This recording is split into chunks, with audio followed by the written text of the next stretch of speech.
Have you ever felt tired after a long day? When you step through the door to your home, do you just want to shed every burden, sit down in a quiet corner to breathe slowly and listen to yourself? Today, I invite you to sit with me on the porch of the soul, like two friends meeting again after a long time. No need to try to be strong. No need to hide anything. We are here only to share and listen, giving each other space to speak what has not yet been dared to reveal. Imagine a simple wooden chair placed beside the window frame. The gentle sunset light filters through the leaves, piercing the warm space where there is only the two of us and the sound of steady breathing. That space needs no introduction, only trust so you can feel safe to open your heart. A cup of herbal tea still steaming is placed on the table, its mild fragrance spreading through every wisp of smoke. You pour me a cup. I invite you to raise the cup to your lips, letting the warm taste spread, soothing the tension in your chest. In that comfortable silence, perhaps you want to share about invisible loneliness, misunderstandings not yet resolved, losses returning like an endless loop. You tell about nights curled up, hearing your heartbeat echo in the stillness, about times you blame yourself for not being patient enough, not being tolerant enough. And as you finish speaking, I gently touch your story. This is not the first time your breath has felt heavy, but there is a teaching of the Buddha reminding us that instead of seeing karma as punishment, we should see karma as seeds. The seeds we sow will eventually sprout. And then, in that moment, I do not teach you to believe immediately, only invite you to observe. That pain is like an old seed sown long ago in the deep soil of consciousness. If we sit still and watch, we will see in every pain there is an invitation to learn to let go, to learn to sow a seed of compassion, of patience, of love. Do you hear the gentle wind blowing through the leaves? That sound is the Buddha's teaching. Let us sit quietly together, listen to the breath, to realize we are still here, intact with scars and fragility. When the heart softens, we no longer fear, but have enough courage to let go. Not to run away, but to continue walking more lightly, more freely. Please sit down with me. Let your story be fully heard. We will breathe and share together to find peace again in every breath. Have you ever felt like you are spinning in an invisible loop, where sad memories, old misunderstandings, and past losses keep returning? A petty quarrel with a loved one, an accidental reproach that you didn't expect to touch their heart deeply, then regret for not having time to apologize? Then a few days later, when everything settles, you find yourself repeating the same mistake, as if fate had arranged it. In Buddhism, karma is not a harsh punishment hanging over each of us. Karma is the natural result of mind and actions. The seeds we sow yesterday will bear sweet or bitter fruit today. So why do those bitter seeds still grow deep roots while we know the law of cause and effect, but still cannot let go? Misunderstanding as a reflecting mirror. Imagine you and a close friend both read the same book, but each only remembers one detail. You recount the beginning, your friend recalls the middle differently. Looking at the story through separate lenses, you create two different realities, even though you sit side by side. This is a typical example of misunderstanding, the seed of disagreement sown in the mind. The Buddha taught that when we see others have opposing attitudes, do not rush to blame "they don't understand me," but ask yourself, have I listened sincerely enough? Am I influenced by prejudice or old wounds? Misunderstanding is only a mirror, giving us a chance to look back at how we observe and communicate. Continuous loss, the soil not yet loose. Do you remember the first time you were sad for failing an important exam? Losing a dream opportunity? You suffered. Then the next day, you were disappointed by a broken friendship. The next month, another relationship also died young. Life seems to be only one injury after another. In the teachings, bad karma is like wild grass growing thickly. If not uprooted completely, next time we will still see the soil hard and barren, without organic fertilizer for good plants to grow.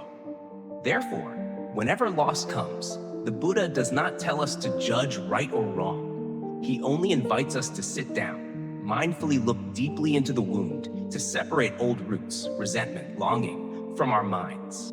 Karma is not engraved, but sown.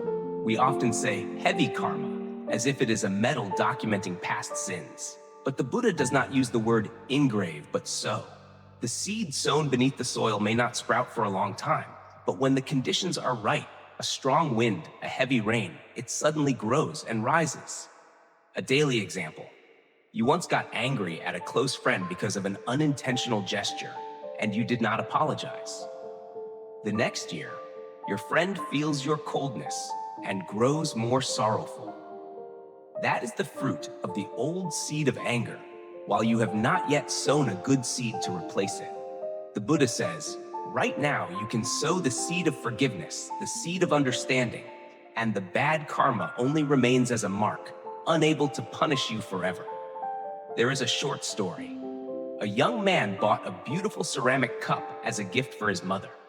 But on the way home, the cup dropped and cracked slightly. He was sad and brought it to a potter, fearing his mother would be disappointed. The potter only smiled and used gold to mend the ceramic, creating a golden crack running along the cup, making it unusually beautiful. The Buddha teaches that karma is like that crack. When we accept the wound, treasure it as a lesson, we turn suffering into a good condition. The golden crack is compassion, forgiveness, and understanding, the precious gems that make the soul not only beautiful, but stronger. The cycle of suffering happens because we often sow the same kind of seed repeatedly: anger, resentment, pride.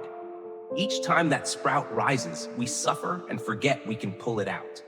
The Buddha advises, be mindful with every word, every thought. When anger arises, stop, breathe deeply, place your hand on your chest, ask yourself, why am I angry? Is it worth sowing the seed of resentment again?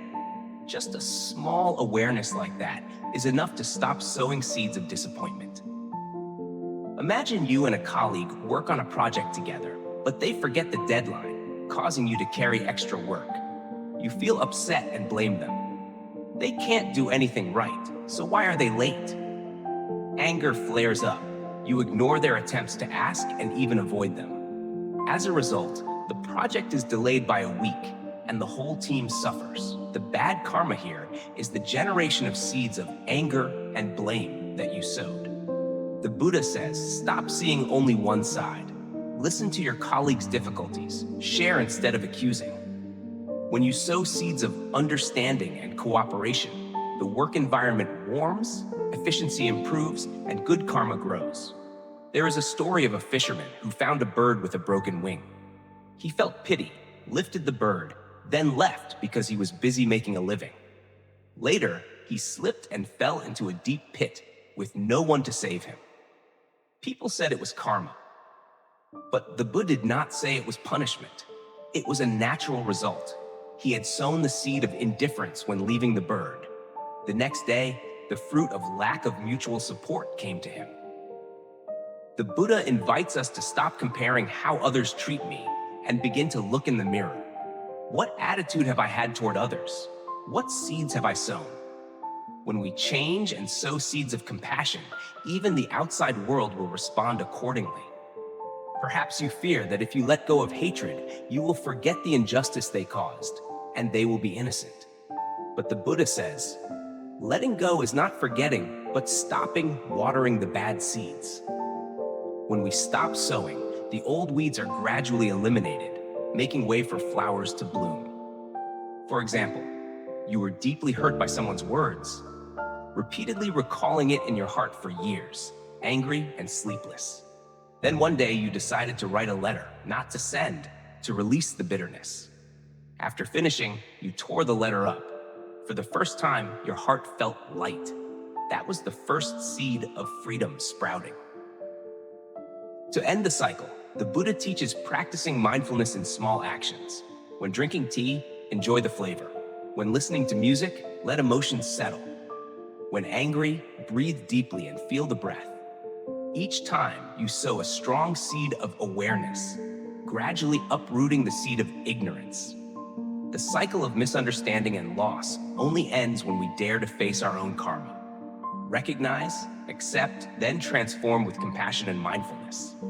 When you no longer fear karma but begin to sow good karma, life will change. Losses become lessons, misunderstandings turn into opportunities to listen, and your mind gradually finds peace. Remember, each of us holds a map of karma, but the path is not determined by fate, but by the choices of our mind. Letting go of bad seeds today and sowing good seeds, you will harvest peace for yourself and those around you.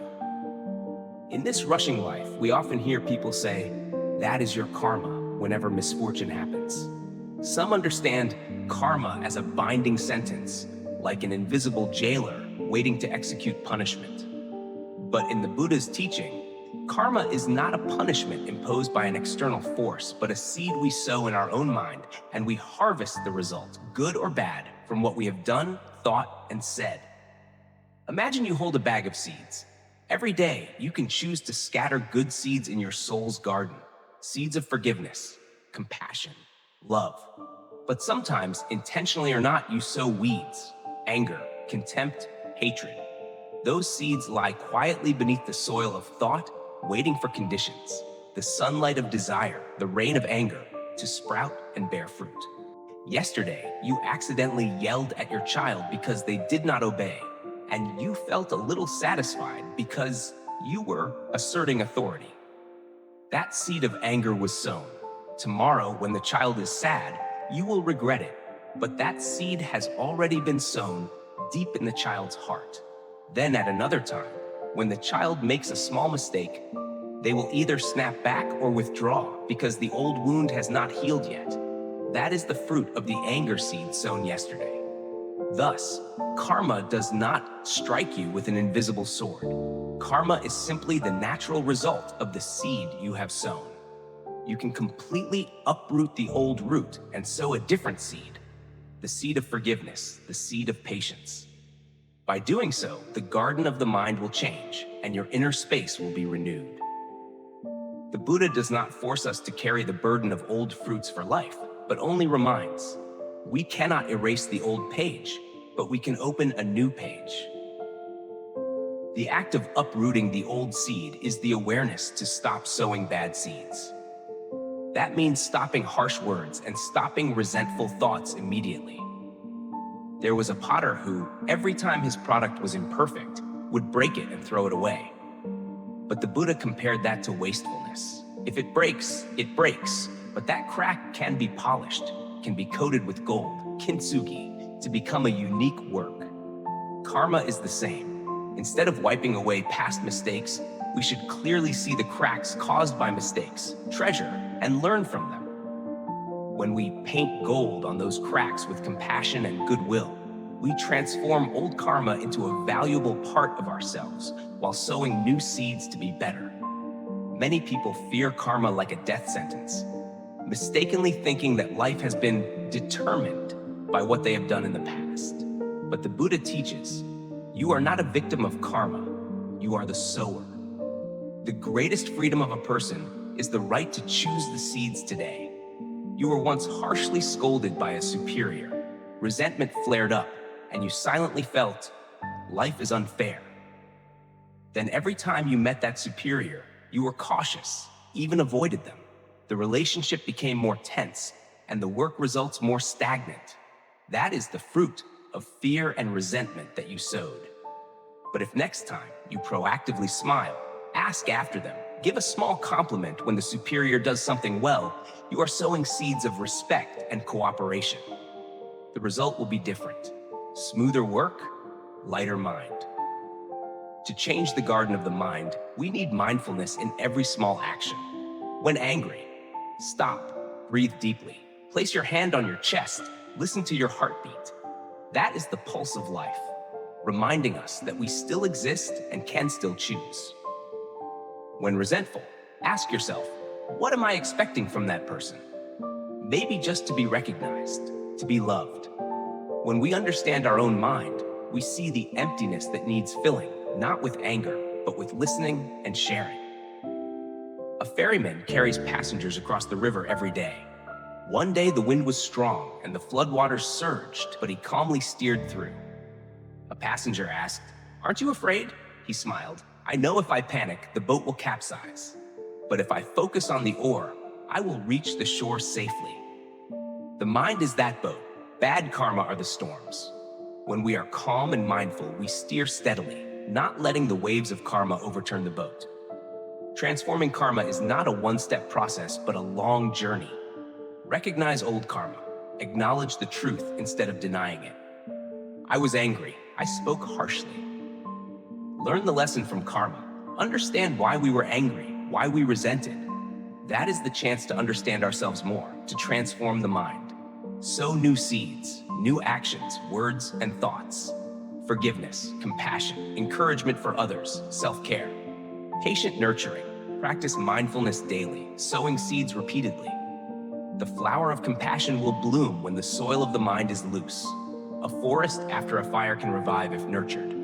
Suffering, like a burned forest, does not erase the chance for growth. When rain falls, weeds grow first, but if the gardener uproots weeds and fertilizes the young plants, the grove will recover. Our mind is the same. When suffering passes, mindfulness and compassion help us sow good seeds again. Karma is not punishment, but a map drawn with the wrinkles of time in the mind. Each wrinkle tells a story. We were once angry, selfish, hurt. But that map does not hold you in one place. You are the one holding the pen, choosing the direction. When you let go of resentment and anger, you are drawing the path of freedom and peace for yourself. The Buddha does not grant blessings or curses from outside. He only gives us the internal compass, mindfulness, compassion, wisdom. Use that compass to go through the darkness of old karma and find the peaceful shore, where good seeds are nurtured daily. That is the path of letting go, the path of sowing happiness within the mind itself. When you realize you have the right to choose new seeds, you will no longer fear karma, because true freedom lies in your own choice of what seeds to sow. Some mornings you wake up with a restless soul, as if standing in a wild garden not yet tended. There, weeds grow thickly, tangled roots tightly wrapped around each other. But there are also wildflowers blooming, their fragile petals waving to the morning sun. Our soul is like that land, containing both weeds, bad habits, faults, anger, resentment, and good plants, seeds of love, compassion, generosity. The Buddha uses the garden metaphor to show us clearly. Karma, the result of actions, words, and thoughts, is not a fixed harsh punishment, but the seeds we sow into the soil of the mind. And when conditions are right, they sprout and blossom. Imagine yourself as a gardener holding a small hoe. If every day you only care for a few rose bushes, but calmly let weeds spread around, when you return, the rose bushes will struggle amid thick leaves. The soul is the same. When you inadvertently sow seeds of anger, for example, yelling at your child or blaming a colleague, each harsh word is a weed seed quietly under the soil of ignorance. Over time, even if you try to water love, those weeds will still grow, overshadowing that part of your mind. We often lose our temper stuck in traffic, then curse out loud. That curse is like a weed seed. It not only pollutes the air, but also plants irritation and discomfort in your mind. Each time you recall the traffic jam, you get angry again, even if today the road is clear. That is the power of old karma. If you do not pull it out as soon as it forms, it will follow you persistently. In the garden, there are still good plants. Fruit trees bear sweet fruit. Flowers give off gentle fragrance. Those are the results of the good seeds you sowed before. A thank you given, a gesture helping a stranger, a smile you offer a colleague. Each time you sow the seed of forgiveness for someone who hurt you, you are planting a small apricot flower in the garden of your soul. When it takes root and spreads delicate color, you will see that flower whenever someone mentions old faults, and your heart will be warm enough not to feel bitter. Once, Tuan passed by the classroom of tea. an excellent student with dyslexia. Seeing T sitting confused, Thuan not only asked, but also spent the lunch break chatting and teaching T letter patterns. A week later, T became confident, smiling brightly. Thuan's small action was a seed of compassion, and T's smile was the sweet queen flower in both their gardens. A beautiful garden needs not only tending flowers, but also pulling out weeds by the root. In life, pulling weeds means immediately recognizing rising anger and bad thoughts and decisively refusing to sow seeds. When you are stressed, instead of brushing others aside, stop, take a deep breath, and ask, what am I trying to protect? How else can I relieve this tension? Thus, the seed of anger cannot take root, and the garden of the mind is not further polluted. You were criticized by your boss on a project, feeling down and almost angry, blaming the boss doesn't understand me. Instead of reacting immediately, you wait until calm, ask the boss for more details, and listen. When the boss sees your openness, their attitude changes. You have pulled out the weed of anger and sown the seed of humility. Good plants will grow, helping the relationship strengthen. A gardener cannot let the soil dry and water just once. They must water regularly, listen to the needs of each bed. The soul is the same. You need to practice mindfulness daily. Spend a few minutes sitting quietly, listening to your breath, observing thoughts passing without clinging. Each mindful breath is a cool drop of water, watering the young, fragrant good seeds. In the morning, before rushing into the day, spend 5 minutes sitting upright, eyes gently closed. Breathe in, think, I am alive.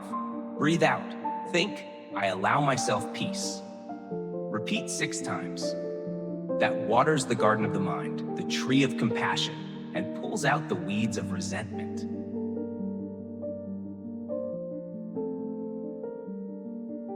In a real garden, when you plant new seeds, you don't see flowers the next day.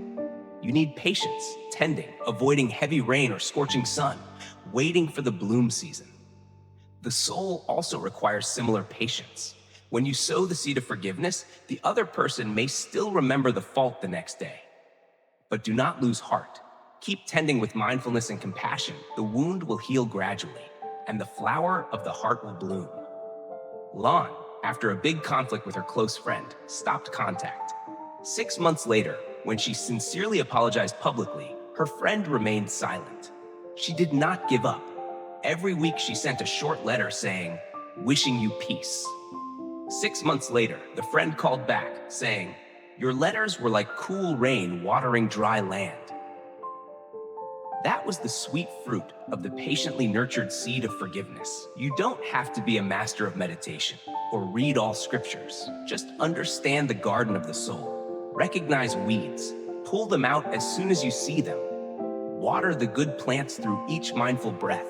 Sow more seeds of compassion with every small action. When the garden of the mind is cared for, you will realize life is no longer just overgrown weeds, but a rich land where good plants compete to grow and spread fragrance. And every morning when you wake up, you will see yourself as a skillful gardener, happily picking each peaceful flower in the garden of your soul. Old karma, like crow's feet imprinted on the land, cannot completely disappear, but no one forces you to plant weeds again. Let go of seeds of ill will. Sow seeds of forgiveness and mindfulness, so the garden of your soul is always fresh, blooming daily with warm flowers of compassion and love. There are moments when we feel as if lost in a barren desert, with only dust and scorching sun above. Pain, whether mental or physical, piles up layer by layer, making us think life is only suffering. Yet the Buddha teaches that each pain is not meant to torture us, but is a gentle invitation, inviting you to sit down and look within. Pain is like a strict teacher, teaching us lessons of patience and compassion. In the busy whirl of life, we often rush without looking back, until the first failure comes, maybe losing a job, a breakup, or a mistake at work, we awaken. That is a shaky moment when the heartbeat seems to stop. Why did I fall? Why is the sadness so deep? The Buddha does not tell us to drown forever in suffering. He only invites us to stop, like a tired traveler resting by the roadside, putting down the backpack, taking a deep breath, and looking at what makes the pack too heavy: hatred, regret, resentment. Then asking, do I want to carry more? Imagine you have a favorite ceramic cup, once given by a loved one, holding warm memories. One day, while washing, you accidentally drop and break the cup. Hearing the crack, your heart feels shattered too. You might suffer, regret, and throw away the broken pieces. But the Buddha suggests another way. Carefully observe the crack, smooth the sharp edges, then mend it with kintsugi, filling the cracks with gold. The wound is not hidden but becomes a noble highlight. Similarly, pain inside you does not necessarily have to be erased. When you allow yourself to see clearly the cracks, sadness, failure, hurt, and heal them with compassion, you have transformed suffering into opportunity. You do not erase the painful page, but that wound becomes a precious pattern in the flow of life. In the teachings, the Buddha often compares the mind to the surface of a lake. When the wind rises, the lake ripples with tiny waves. But if we patiently keep still, not stirring, the water gradually calms. Failure is the same. It is the wind that unsettles the mind. When you lose an important client, miss a project deadline, or say something unintentionally hurtful to friends, you may panic, blame circumstances, others, or yourself. Instead of letting the wind of failure sweep away your calm, the Buddha invites you to breathe in, breathe out. Practice patience. Patience is not cowardly endurance, but the skill of maintaining peace amid the storm. When you stop reacting with negative emotions, you can see the situation clearly, learn necessary lessons, manage emotions, gain experience, and build compassion for yourself. Nam is a bus driver working the morning shift from 5 a.m. One busy morning, the bus ran out of gas mid-route, leaving dozens of passengers stranded in the cold. Instead of getting angry or blaming, he smiled, apologized to each person, got off the bus to push the gas can, and personally poured fuel into the tank. That action was both patience with adversity and compassion for passengers. When the bus restarted, passengers did not blame, but appreciated, each giving a little money and words of encouragement.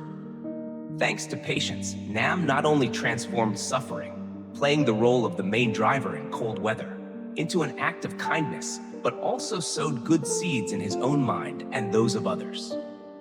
That is the lesson of compassion, teaching us to see suffering as an invitation to sow good seeds in difficult circumstances, but also toward yourself. Suffering often makes us resent those who caused it or blame ourselves. The Buddha advises expanding compassion, not only toward others, but also toward yourself. When you miss a promotion opportunity, instead of blaming yourself, you can embrace that failure with compassion. I tried. I deserve understanding. A young mother busy with work forgot her child's birthday, making the child sad. She suffered and blamed herself as a bad mother. But when she sat down, mindfully breathed deeply, then wrote an apology letter to her child and spent the evening playing without work, that was an act of compassion. She not only healed her own pain, but also repaired her relationship with her child. Compassion is like a gentle medicine, opening the wounded heart, turning suffering into an opportunity to cultivate love. Transforming suffering is not an instant miracle, but a step-by-step journey. Recognition. When suffering surrounds you, stop and acknowledge, I am hurting. Mindfulness. Keep steady breath to observe emotions without falling into anger or self-blame. Find lessons. Ask yourself, what can I learn from this mistake difficulty? Compassionate action. Sow seeds of forgiveness for others and yourself. Sow seeds of help to pursue your passion, to give care to others. Patience. Like a gardener waiting for flowers to bloom, trust that every compassionate action and mindful breath will gradually restore the soul. After floods, farmers often find fields flooded with mud. Many sadly give up, thinking the crop is lost. But the wise scatter fertilizer, apply green manure, and sow rice seedlings on the waterlogged land. When the water recedes and the soil moistens, the seedlings root quickly, replacing the mud with fresh greenery. Suffering in life is like a flood season. If you give up, the inner desert will expand. But when you fertilize the mind through meditation and good actions, you are sowing seeds of hope. The field of the mind will revive, allowing good sprouts to grow rapidly. Suffering is not the end. Each suffering, each failure is an invitation to return to oneself. It is an opportunity to stop, look clearly at the wound, learn patience like a still lake in a storm, and sow seeds of compassion to heal. You do not need to avoid suffering like a runaway prisoner. Face it, sit beside it, breathe slowly, and accept that suffering comes to teach us lessons. When you learn patience and compassion, suffering no longer defeats you, but leads you to a peaceful shore. And then, on that path, you will smile in gratitude to the strict teacher, suffering, because thanks to it, you have become more complete. Have you ever wondered why some people live well, always enthusiastically helping, always kind to everyone, yet still face much suffering? Some volunteer eagerly, saving hundreds in disasters, but then suffer chronic illness themselves. Some sow love daily, yet family conflicts and separations still occur. In Buddhism, this question leads us to the profound teaching of cause and effect, not only in this life, but linked through many past lives, making today's results not simply consequences of current actions. Seeds sown over many lifetimes. The Buddha teaches, cause is the seed we sow by action, speech, and thought. Effect is the inevitable result of that seed when conditions, causes, are sufficient to sprout. But most importantly, causes come not only from this life, but also from countless past lives. Good and bad seeds accumulate over many rebirths, lying dormant beneath the soil of ignorance, waiting for good or bad conditions to sprout. Imagine walking on a stone path. Each step you take leaves a footprint. Some footprints are fresh, some are old and deeply imprinted.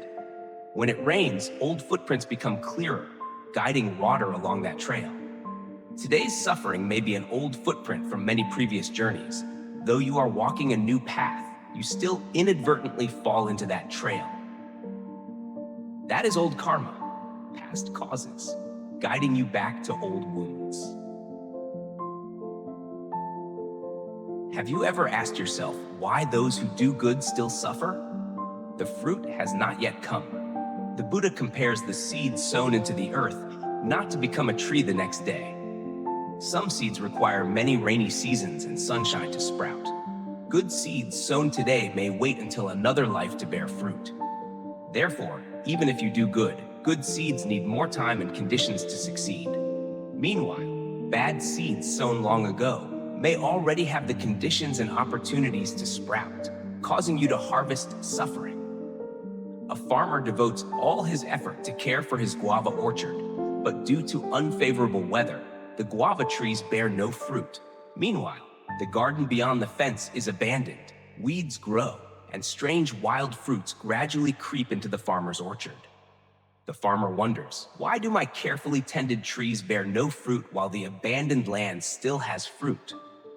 The Buddha teaches, your garden today lacks the conditions for guava fruit to grow, while the abandoned land has causes from previous seasons bearing leftover fruit. Likewise, good or bad deeds need enough causes and time to bear fruit. Old karma remains. Some suffering is not caused by what you sow in this life, but by seeds sown many lifetimes before. The consciousness of rebirth carries old causes, and when present conditions, meeting people or circumstances similar to the past, old causes arise again. You may be doing good today, but bad karma from before still lingers, forcing you to face suffering. A girl once neglected by her parents in childhood, though now her family loves her deeply, still fears loss and falls into anxiety. That pain is not caused by her current parents, but by past wounds, old causes, still living in her subconscious. A lesson for growth. Sometimes suffering comes as an invitation to learn patience and compassion. The Buddha does not tell us to enjoy suffering, but wants us to understand it as a teacher.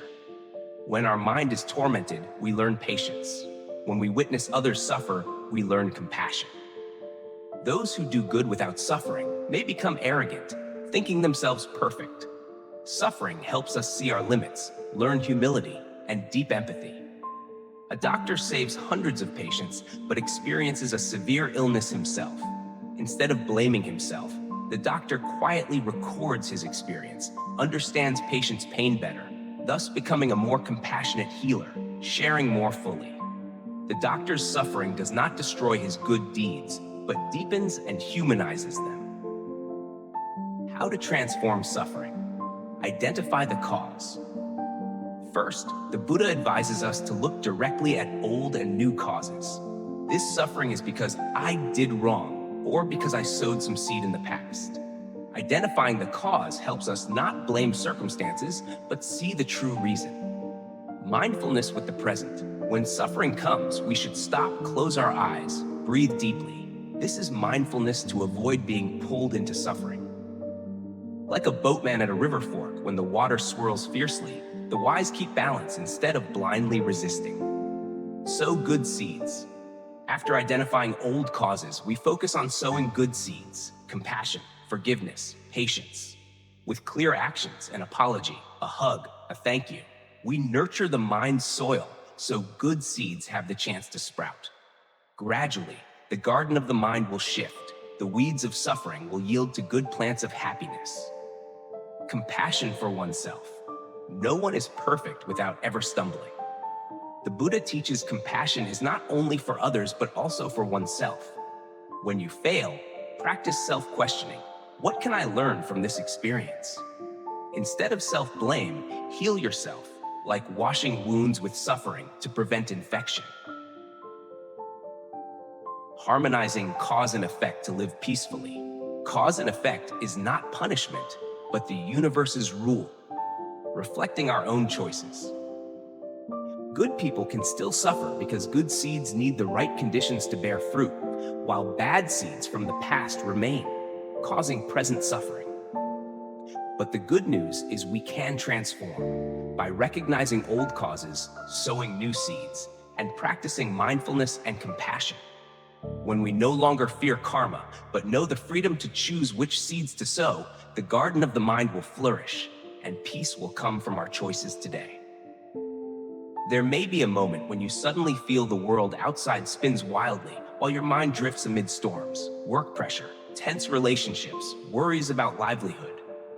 You try to escape, rushing into meetings, traveling, or immersing in your phone. But do these busyness truly calm your mind? The Buddha does not tell us to run from suffering, but invites us to sit still. Sit quietly, listen to the breath, soften the heart, and begin to let go of each thought, like dry leaves gently falling. Imagine driving fast on a highway, the road bumpy, sometimes needing to steer to avoid obstacles. In the rush, if you don't slow down, you may lose control. The mind is the same. When busy and worried, if you don't stop and breathe, you easily get swept into anxiety and tension. The Buddha invites us to sit still, not to escape, but to maintain balance. Sit cross-legged or on a chair, back straight but relaxed, eyes gently closed. This is the moment we allow ourselves to pause everything outside, so worries and troubles cannot push us endlessly. As soon as you sit down, gently close your eyes and place one hand on your chest, one on your belly. Breathe evenly. Feel the air fill your lungs, your belly rise. Exhale slowly and gently, letting the belly fall. The breath, inhale, exhale, is the anchor amid the stormy sea of emotions. When angry, we often cry or shout, but if you stop, close your eyes, and focus only on your breath, you will realize the fire of anger burning in your chest gradually softens. 1 minute of deep breathing can melt away long accumulated ice of resentment. Life often teaches us to be strong, to hide emotions, to bear roles and responsibilities. So when sitting silently listening to breath, you may feel strange. I am so weak to let emotions mix with my breath. But the Buddha teaches, softness is the true nature of water, and a soft heart keeps its form when facing storms. A climber, after many efforts, conquers the summit. On the way down, he sits by a stream, hears the water trickling, feels the breeze moving his hair. At that moment, though his body still tenses, his heart suddenly softens like water, washing away all fatigue.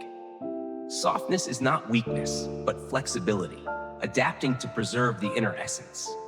When the mind is soft and breath steady, you will realize silence is not a dull, quiet moment, but a vast space allowing everything to emerge: thoughts, feelings, memories. Silence lets us see all stirrings, like bubbles on a lake's surface that then dissolve. A mother, after a busy day, usually goes straight to her room, scrolls on her phone, then falls asleep. But some days she spends 5 minutes sitting quietly, eyes closed, listening to her child's breath in the next room. She feels warm love, dispelling fatigue. The moment of silence is like a miracle opening the door to simplest values. In stillness, the Buddha invites us to let go. Letting go is not abandoning, but freeing the mind from thoughts like, I must finish, I must succeed, I must not fail. Letting go returns freedom to the mind so burdens no longer weigh it down. The Buddha compares letting go to a petal falling from the branch when it no longer resents or clings. Just start with one small thought. I don't have to be perfect right now. Just once saying that mindfully, you have sown the seed of release, making the heart less tight, less painful. When the breath is steady, each inhale and exhale is an opportunity to choose to let go or hold on. For example, when worried about the future, we often breathe quickly, making the mind unstable. But if we mindfully inhale and examine, what am I afraid of? Then exhale. I allow myself to live in this present moment. We both release fear and sow seeds of peace. A student about to take university entrance exams, anxious about scores, loses sleep. The teacher tells him, whenever you feel your heart race, stop writing. Put down your pen, take a deep breath, exhale slowly. On the inhale, you can silently think I am alive. On the exhale, silently think I am peaceful. At first, it felt strange, but gradually, after practicing 10 minutes daily, he felt clear-minded and no longer overwhelmed by stress, and his exam results exceeded expectations. To make breath truly a medicine for peace of mind, you can. Morning upon waking, sit up, place a hand on your chest, inhale for 4 seconds, hold for 2 seconds, exhale for 6 seconds.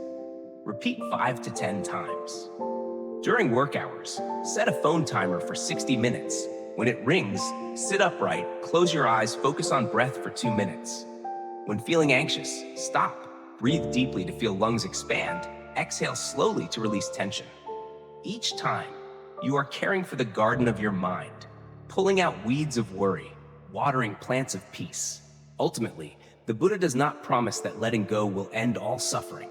But he affirms, when the mind softens and quiets, suffering no longer swallows you. Suffering becomes a gentle teacher, reminding you to stop and breathe. Breathe to know you are alive. Breathe to release burdens. Breathe to sow seeds of peace. Try now. Find a comfortable seat, close your eyes, place your hand on your chest, follow your breath. Inhale, I am alive. Exhale, I allow myself peace. This is the first step on the journey of letting go, a petal falling gently, releasing burdens, giving the soul freedom to be ready to receive joy. One afternoon, you sit by the window, close your eyes, and ask yourself, why do I always feel something binds me, although I try to live well every day? That feeling is like carrying a broken key, unable to open the door to freedom. In Buddhism, that key is karma, but karma is not a jailer lurking, rather the seeds we sow ourselves. When we understand cause, condition, and effect rightly, we see we are not bound, but fully able to kindle new hope in the garden of the mind. Karma is not a jailer. Often we think karma is a majestic being standing behind to check tickets for every suffering and joy. But the Buddha teaches karma is only the result of seeds. Meaning, when you sow a seed, action, word, thought, at harvest time, you reap that seed. Maybe in this life, maybe the next. Karma does not judge or torment, but is honest like a mirror, reflecting exactly what you have sown. Mr. A plants mango trees in his garden, waiting long for fruit. Next door, wild soneratia trees grow full of ripe fruit falling to the ground. He is puzzled. Why do I care so much but get no fruit? The old gardener smiles.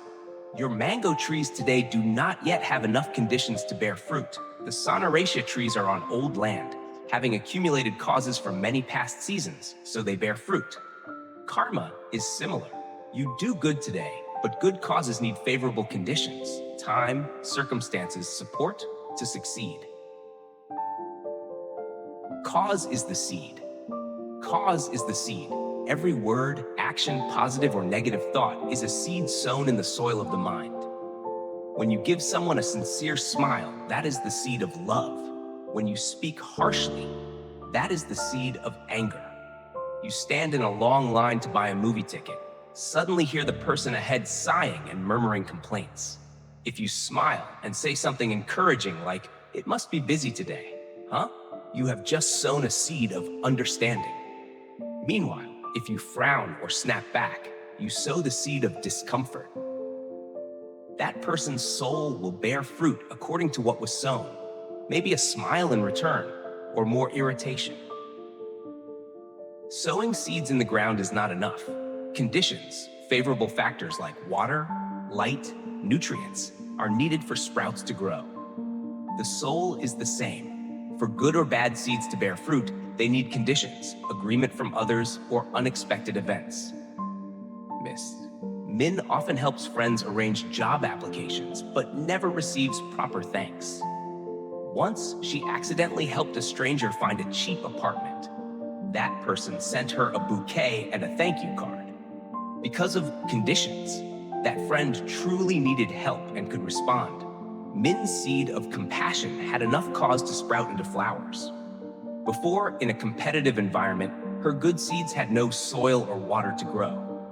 The fruit is the inevitable result. When cause and condition meet, the fruit ripens.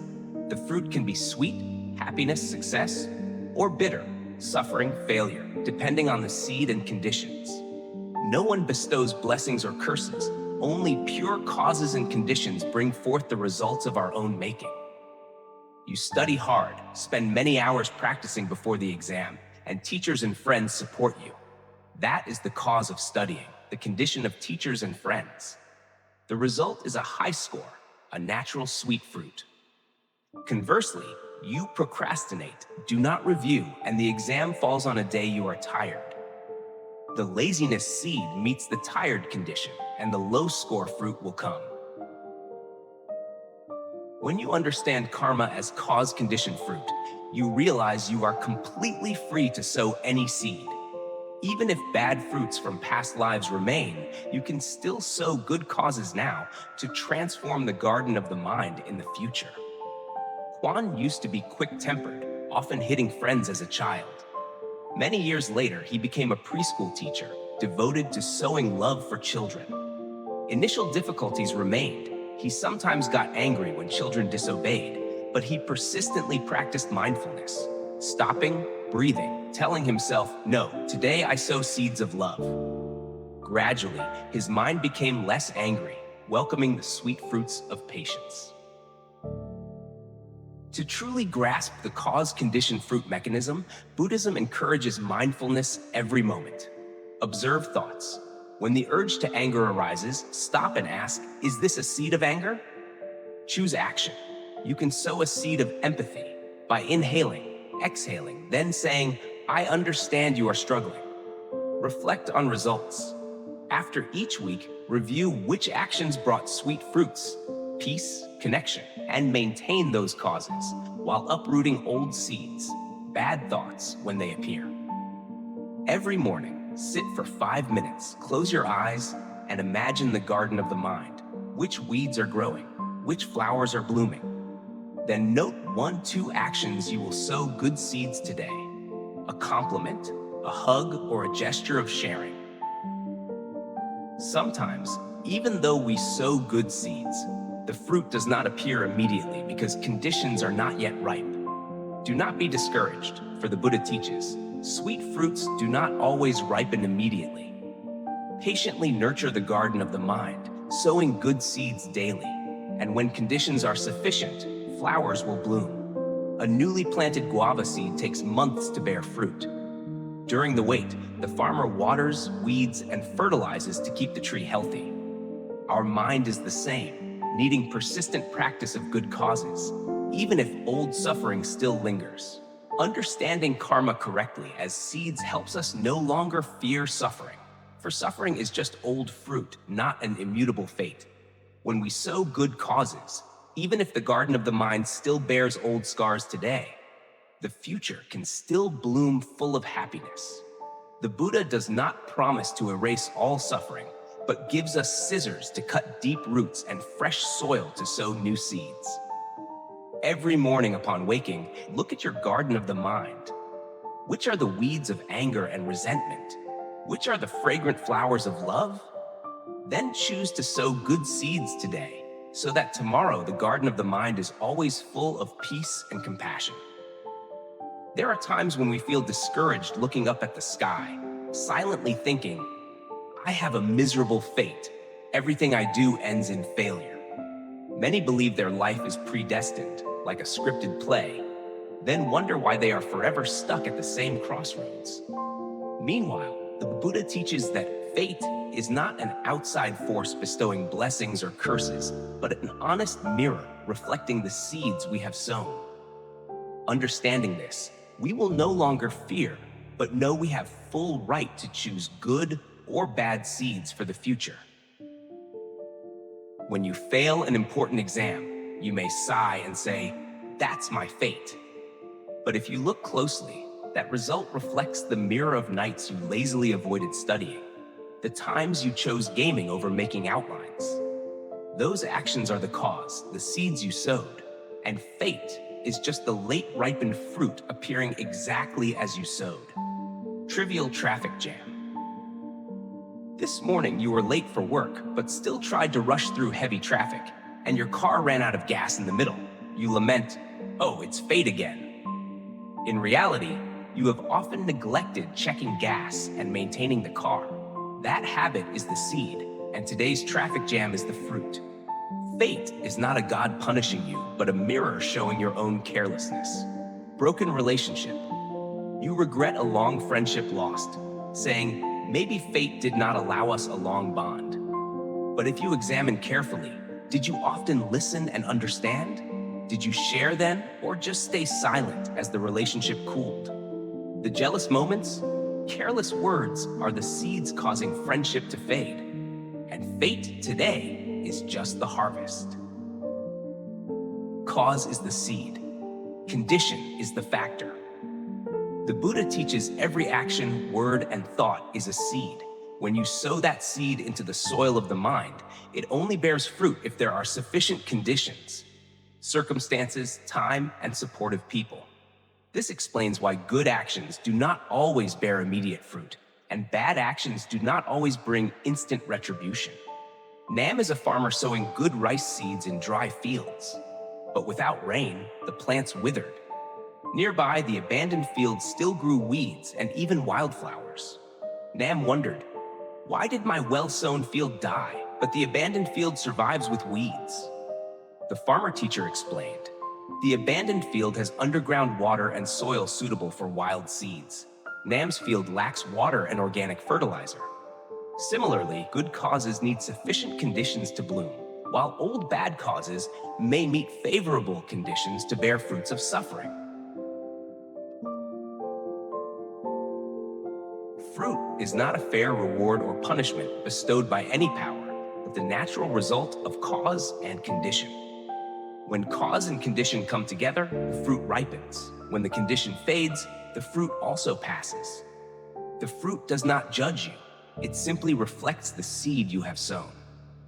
Student A studies diligently all year, studies in groups, receives support from teachers and friends, and ultimately achieves high scores. That is the sweet fruit of diligent cause and favorable conditions, good teaching, supportive friends. Meanwhile, student B only attends class, does not proactively ask questions, and fails the subject. That is the fruit of lack of effort, cause, and no additional support condition. Fate does nothing but reflect exactly what you have sown. Smoles. When old fruit remains, understand to let go. Some heavy fruits come late, not seeds sown this life, but stored in consciousness from many past lives. When facing similar situations, old karma arises and suffering returns. Understanding this helps us not blame circumstances, but show compassion for ourselves, because we are harvesting the fruit of old causes. Imagine each life as a circle, the start of the string connected to the end of the string of the previous life. When you hold tightly to a string, even if this life turns to a new circle, the string still pulls you back to the old one. Old karma is like that. It pulls you back to the past whenever conditions are right. The Buddha invites us to clearly see that string, then slowly pull it out so we are free to continue the new journey. Freedom to sow new causes. Realizing that fate is only a mirror reflecting old causes, you understand. Freedom begins with choosing the seeds today. Even if old fruit remains, you can still sow good causes now, forgiveness, love, patience, to harvest sweet fruits in the future. Miss Hoa once argued with her younger brother, causing tension. Years later, when he went to university far away, she felt regret. She sat down, wrote a letter of apology, and scheduled weekly video calls. Although suffering, old anger, had not quickly faded, she had sown good causes of forgiveness and care, gradually nurturing close sibling love. That is freedom to sow new causes even when old fruit remains. To not lose the right to sow causes, you can practice mindfulness. Observe thoughts. When the mind suddenly remembers failure and feels heavy, do not drift with those thoughts. Stop. Place your hand on your chest, feel your breath. Inhale, exhale to recognize old causes awakening. Sow good causes. Every day, spend 5 minutes writing 3 things you are grateful for, or 3 small actions you will do better. Once you sow seeds of gratitude and effort, the garden of the mind will gradually transform. Pull weeds. When you realize you resent someone, silently say, "I will not sow seeds of hatred anymore." That is pulling weeds, preventing bad causes from taking root. Karma is a long journey, and conditions do not always come immediately. You may sow good causes today, but sweet fruits only appear when conditions are sufficient, maybe a month, a year, or even the next life. That requires patience and trust in the law of cause-conditioned fruit. The lotus blooms in the mud, but not right after a rain. The lotus seed passes many water seasons, silently sprouting in the mud. Then when conditions are ripe, it rises above the water surface, blooming pure white petals. Your mind is the same. Good seeds, though hidden long, when meeting ripe conditions, a new circumstance, a new person, will emit the fragrance of peace. When you understand fate is not a jailer, but an honest mirror reflecting the seeds you have sown, you will no longer fear or resent life. Every morning upon waking, you have the right to look in the mirror. What seeds did I sow yesterday? Then you can choose to sow new seeds, seeds of compassion, patience, gratitude. Life is not lacking in suffering, but it also has no shortage of opportunities to start over. When you let go of the old to sow new, the garden of the mind will gradually become a garden full of flowers and leaves, where fate is only a gentle mirror reminding you, sow good seeds and peace will come from the hands you plant with. There are days when you feel your soul like a lake stirred by storms. Thoughts clash, emotions surge, body tenses with worry. At that moment, the Buddha invites us to return to mindfulness and compassion. 2 precious gems that help the mind calm, clear like still water, and at the same time full of kindness. When you deeply grasp this teaching, you will find the path through suffering by your own breath and open heart.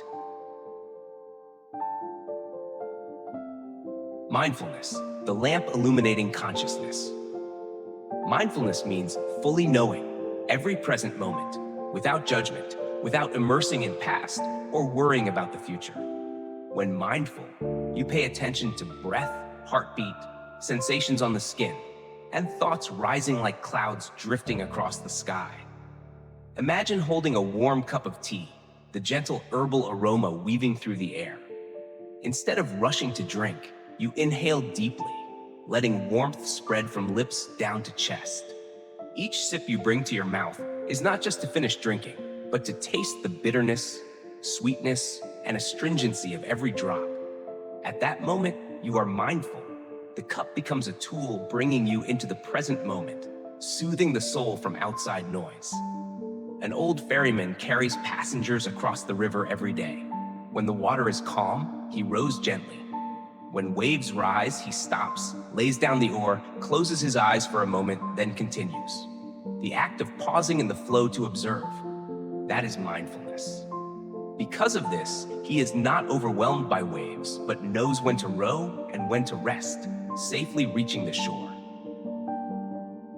Compassion, an open heart. Compassion is the ability to expand the heart to empathize and share the pain of oneself and others. Not simply loving others, compassion also means treating oneself gently, recognizing that one can be wrong, weak, and worthy of care and nurture.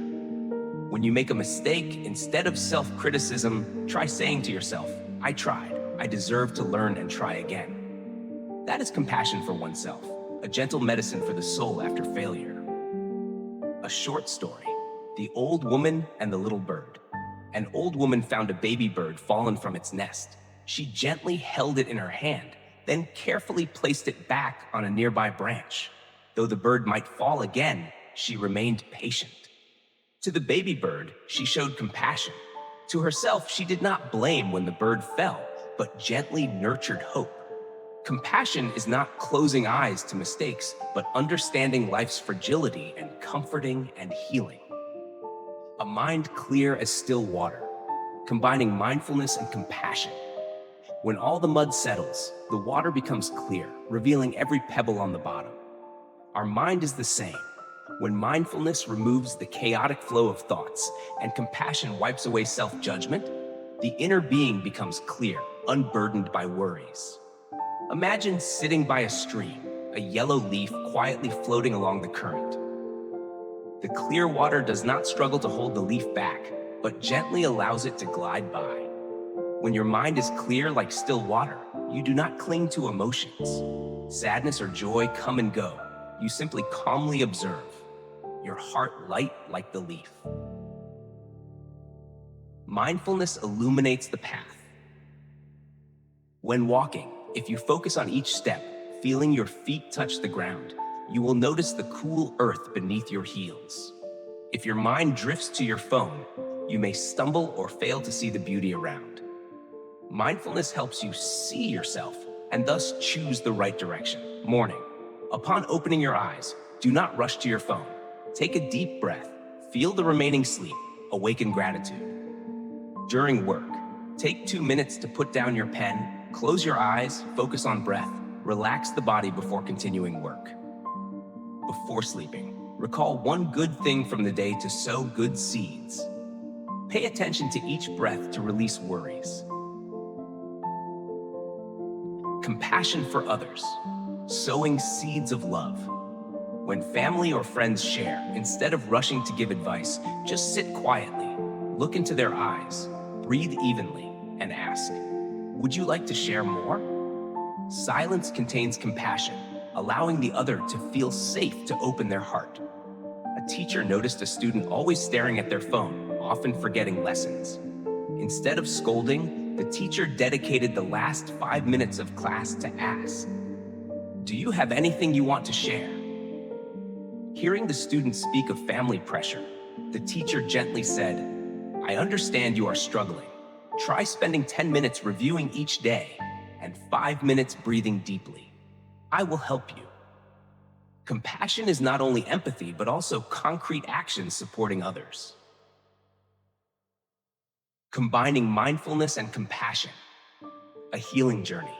Whenever emotions arise, anger, sadness, or worry, pause, take a breath, and clearly see the emotion as a cloud drifting across the sky.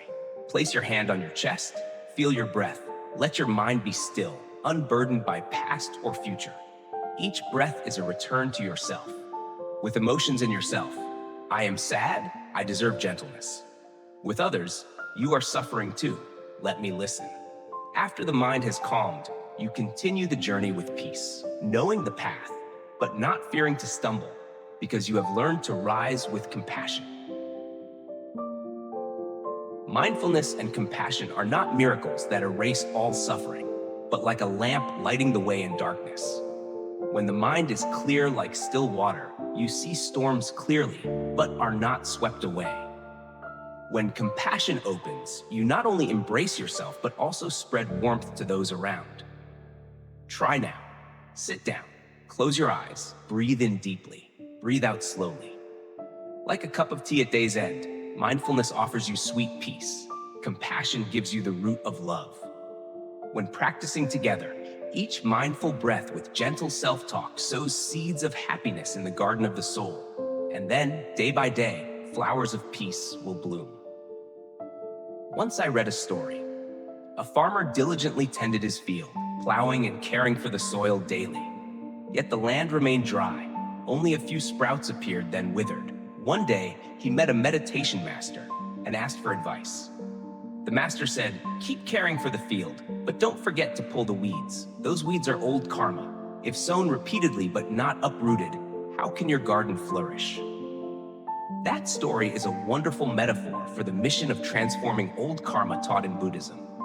Each of us on life's journey accumulates countless psychological seeds: anger, greed, ignorance, and many other bad seeds. At some point, those seeds arise, pulling us into suffering. But the miracle is, anyone can change, turning anger into compassion, greed into generosity, ignorance into wisdom. That journey not only helps us remove old burdens, but also sow good seeds for a bright future. First, we need to identify the bad habits and negative emotions hidden deep within the mind. Like a gardener must see the weeds before pulling them out, we must be aware when we are angry, jealous, or selfish. When a colleague ignores you, anger flares up. Instead of lashing out, pause and ask, is this anger arising within me? When you see others having something better than you, jealousy arises. Instead of keeping silent, you can acknowledge, I am craving to have what they have. This moment of recognition helps us stop unconsciously sowing more weeds and begin the process of transformation. Pulling out weeds is not just pulling the surface, but digging out the root with mindfulness. When anger arises, heart racing, shoulders tense, pause, breathe deeply, and observe the emotion like a guest.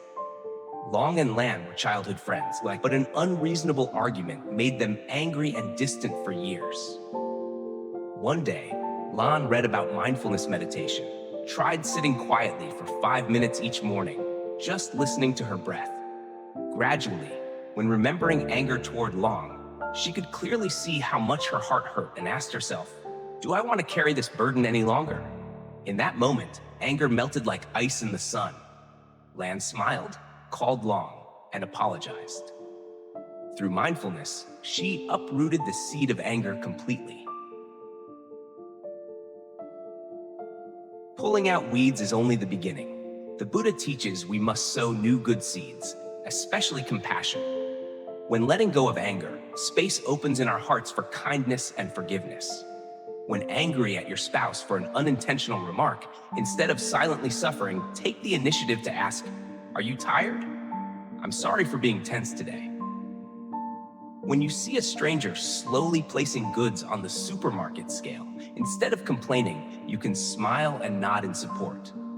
These small actions are seeds of compassion, nurturing the garden of the soul to always be fragrant. To transform anger into compassion, greed into generosity, we can follow 3 steps. Identify the bad cause. When negative emotions arise, stop, breathe, and name it. This is anger, or this is greed. Mindfully let go.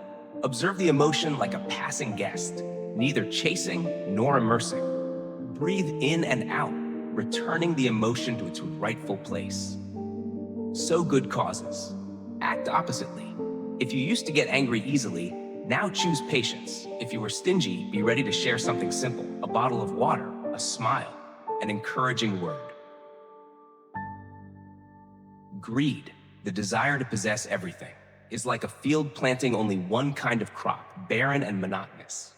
Generosity, sharing seeds with others, makes life's garden rich and colorful. Hoa saved every penny to buy a new phone. A poor friend saw it and longed for it. Hoa recognized greed within herself, sat mindfully, and asked, "Do I really need to keep this new phone without sharing?" Finally, she decided to give her old but still good phone to that friend. The smile on her friend's face was a flower of generosity, far beyond the value of the gift. Transforming old karma is not an overnight formula. Like a gardener patiently waiting for flowers to bloom, we also need time and perseverance. Daily mindfulness. Spend a few minutes sitting quietly, listening to your breath to detect leftover anger. Daily sowing of compassion. Do at least one kind act. A compliment, a smile, a greeting. Keep a kindness journal. Write down 3 good deeds you did in the day and 3 things you are grateful for. This helps you review your transformation journey and stay motivated. When we transform anger into compassion, not only do we find personal peace, but the ripple effect spreads. Those around feel positive energy, becoming more friendly and willing to respond. Suffering in families, communities, and society decreases, making way for harmony and understanding. The whole world gradually becomes more compassionate. Each individual a good seed cultivating a peaceful garden. The mission of transforming old karma is the journey of gardening the mind. You pull out the weeds of anger and greed. You water with mindfulness. You nurture with compassion. And you patiently wait for the flowers to bloom. When the garden of the mind blossoms with flowers of forgiveness and generosity, your life and those around you blend in warm, peaceful sunshine. Start today. Pause, breathe, and act with compassion. Each mindful breath, each kind gesture is a sowing of good seeds, so the garden of your soul grows greener and more radiant. There are times when you feel you carry too much: work pressure, complicated relationships, worries about livelihood, and the heavy expectations of loved ones. At those times, your heart may echo the voice, "I must be strong, I cannot let go." But the Buddha teaches that letting go is not surrender. Rather, it is the greatest courage, putting down burdens to walk lightly onward. Letting go is opening the heart, returning the past, and freeing the future. In a hurried life, many think letting go means giving up, abandoning everything. For example, when facing difficulties at work, some choose to quit midway, calling that letting go. But that is not the Buddha's spirit. Letting go, according to the Buddha, is not neglecting responsibility, but separating oneself from burdens.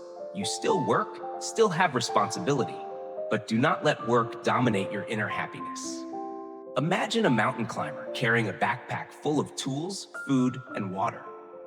Along the way, the backpack gets heavier because used food containers cannot be discarded. The climber becomes tired, struggles to breathe, nearly loses balance. There are 2 choices: keep struggling to carry the heavy backpack, or put it down, leave behind trash and leftover water, and then gently continue toward the summit. The person who lets go of the backpack does not surrender, but chooses the courage to lighten themselves, so they can complete the challenging journey more gracefully. In the journey of life, we often demand endless resilience. I must endure everything. But the Buddha invites us to courageously acknowledge human limits. When you admit you are tired and stressed, you can begin to heal. That is the courage to let go.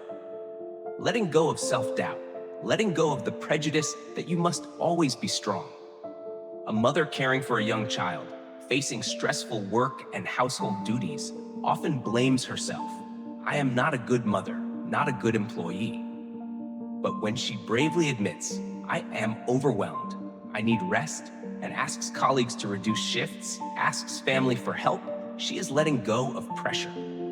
In doing so, she does not abandon responsibility, but preserves happiness for herself and family. Many people cling to painful pasts, harsh words, unresolved conflicts, broken relationships. They tightly hold mistakes in their hearts, as if punishing themselves. The Buddha teaches letting go is returning the past to its proper place.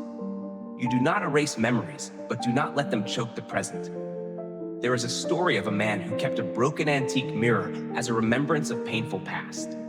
He placed it on the table, seeing the jagged shards every day, endlessly painful. One day a teacher said, "Put the mirror in water. The shards will settle as sand at the bottom. The clear water will help you see the bottom of your heart." When he soaked the mirror, many shards sank. The water became still. He realized letting go of the mirror does not mean forgetting everything, but returning it to the water so it no longer stirs wounds daily. Holding on to mental burdens leaves no room to move forward. The Buddha teaches letting go to step into the present and enjoy the joy of each moment. You can enjoy a cup of tea, enjoy the morning sunlight, without worrying about tomorrow or regretting yesterday. You argue with a close friend, but still have to see them at work the next day. If you cling to anger, your face will lose its brightness, and each step to the office will startle you with old wounds. But if you let go, apologize, and start the day with a smile, you will find the work environment lighter and the relationship less tense. Letting go does not mean discarding all memories or relationships. It means filtering, keeping loving values and lessons learned, and releasing chains of hatred and resentment. Imagine everyone carries a suitcase full of memories. Inside are nice clothes, precious books, but also trash and broken pieces. Letting go is opening the suitcase, throwing away trash, keeping necessities, then closing the suitcase to continue the journey. You do not throw away the whole suitcase, but clear space for essentials to travel lightly. Letting go is not an overnight miracle, but a process. Recognize burdens, know what you are carrying. Accept limits, admit tiredness and suffering. Relax, breathe deeply, release tension. Sow good seeds, do things that calm the mind, like gratitude journaling, sharing with loved ones. Each day you practice letting go, your mental baggage lightens. When you stumble, you do not slide endlessly, because you have learned to release burdens timely. This journey is like hiking. Knowing when to drop the heavy rock on your shoulder, you can keep walking without fatigue. Benefits of letting go. Peace of mind. When burdens are set down, the soul gains peaceful space. Health. Stress reduces, blood pressure stabilizes, sleep deepens. Good relationships. Without clinging to resentment, we open to share. Clarity. Without burdens clouding the mind, we make wiser decisions. Letting go is not surrender, but the greatest courage of the wise. By setting down burdens, we not only save ourselves, but inspire others. Anyone can learn to let go and move forward. Try now. Take a deep breath. Exhale slowly. Imagine setting down a heavy stone. The stone is your mental burden. Hear the stone fall, then walk lightly, freely. That is letting go according to the Buddha's teaching. Not giving up, but choosing the peaceful path amid life's storms. There are times when you are so busy that you dare not look up at the sky all day. You rush from home to office, office to home, heart pounding, head full of projects, deadlines, and worries. In that whirlwind, you may forget a simple yet powerful thing, the breath. The Buddha's teaching is, the path to peace is in the breath.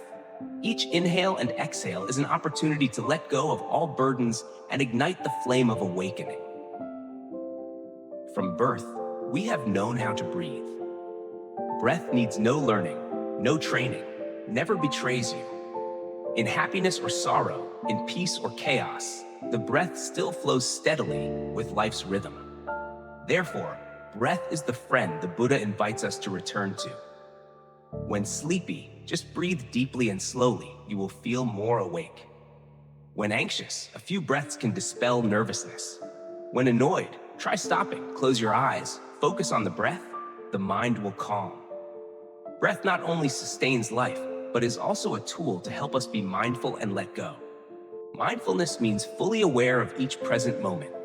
To practice mindfulness, you don't need a meditation hall or ritual tools. Just sit quietly, close your eyes, and observe your breath. Breathe in, feel the cool air filling your chest. Breathe out, let your belly fall. Your mind temporarily quiet all thoughts. Repeat, each breath is a return to yourself. Nam is a bus driver, carrying hundreds of passengers daily through busy roads. Traffic pressure and honking noises easily irritate him. But he has learned mindfulness techniques. Whenever stressed, he pulls over, closes his eyes for 10 seconds, breathes deeply and slowly. Opening his eyes, he feels calmer to continue the journey. Thanks to the breath, he doesn't let his heart be overwhelmed by the outside noise. We often carry burdens of the past, regrets, remorse, and worry for the future, fear, desire, anger. These invisible burdens tire and weigh down our minds. The Buddha invites us to use breath as a tool to let go. Breathe in, recognize this is the burden. Breathe out, silently think, leave it behind. The Buddha told a story. A man was hit by a poisoned arrow, suffering unbearably. Instead of worrying about who shot the arrow or what it was made of, he let the pain flood him. That is the second arrow, his own mental suffering for not letting go. Mindful breathing is like pulling out the second arrow.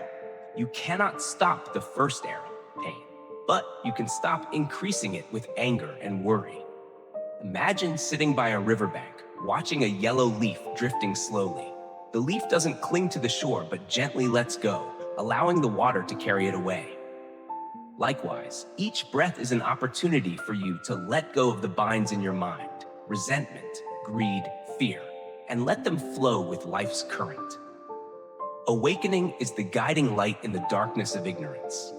That flame need not be bright, only warm enough for you to see your steps. Mindful breathing is that flame. Whenever you focus on your breath, you awaken from chaotic thoughts and live in the present. An explorer ventures into a cave searching for treasure. In the dark, he lights a small torch, and with that light alone, he finds the path and avoids traps. Mindful breathing is the same. When your mind's headlamp goes out, you can get lost in a maze of thoughts. But when you light a torch with each breath, you see the path clearly, even in darkness. Find a quiet place to sit, either a chair or cushion. Sit upright but comfortably, hands resting on your thighs or gently on chest and belly. Close your eyes. Inhale deeply for 4 seconds, filling your belly. Hold for 2 seconds, feeling the pause. Exhale slowly for 6 seconds, letting your belly fall. Repeat 10 to 20 times. Whenever your mind wanders, gently bring it back to the breath. Just 5 minutes daily, you will notice a calmer mind, improved focus, reduced negative emotions, deeper awareness of body and mind. You and your lover argue, 2 angry hearts clash. Pause, sit close, and breathe in and out together. Synchronized breathing not only calms the mind, but connects hearts, reminding you both share the same breath of life. Your elderly grandparents speak little now. Each visit, the granddaughter sits quietly, breathes slowly, looks into their eyes, sharing warm peacefulness.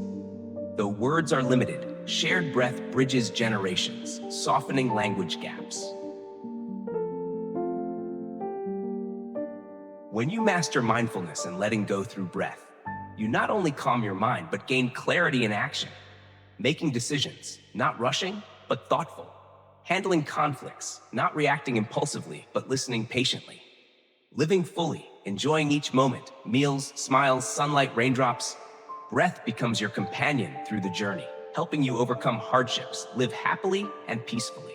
Between inhale and exhale lies a pause. That pause is peace. No past, no future. Buddhism teaches the path to peace is not far. It lies right in the breath. Each breath is a chance to release burdens. Each breath a light to kindle awakening. Try now. Pause amidst worries, close your eyes, and breathe deeply. You will realize peace is not a destination, but each breath you take. Finally, dear friend, every inner exploration journey is a deep healing process. From recognizing seeds of anger and greed, to nurturing with mindful breath and sowing seeds of compassion, we not only gradually uproot weeds in the mind's garden, but also cultivate flowers of peace. Every Buddha teaching on letting go, cause, condition, effect, stillness, and compassion is an honest mirror, lighting the path to freedom from invisible burdens. No need to rush. You can gently take one step at a time. Pause, sit quietly, and breathe. To see breath not only sustains life, but invites you back to yourself. Letting go is not surrender, but courageously returning the past, setting down burdens, to continue walking with an open heart. Mindfulness reveals the way. Compassion embraces self and others, and breath is the small lamp guiding through the dark maze of thoughts. Remember, suffering always has chances to arise, but peace is also always ready inside you. Whenever confused, just pause, close your eyes, place your hand on your chest, and listen to steady breathing. In that moment, say to yourself, I am alive, I exist, I deserve peace. Then exhale and feel the fragile but strong boundary between worldly noise and inner stillness. Allow yourself these small pauses to see life not only as hurried steps, but as peaceful moments full of love. When you let go of worry, warm smiles return to your lips. When you kindle the fire of awakening from each breath, you will see the path to peace is not far, but right within your own breath. I invite you to return to sit quietly and breathe, where peace is not something to seek, but something you always carry inside.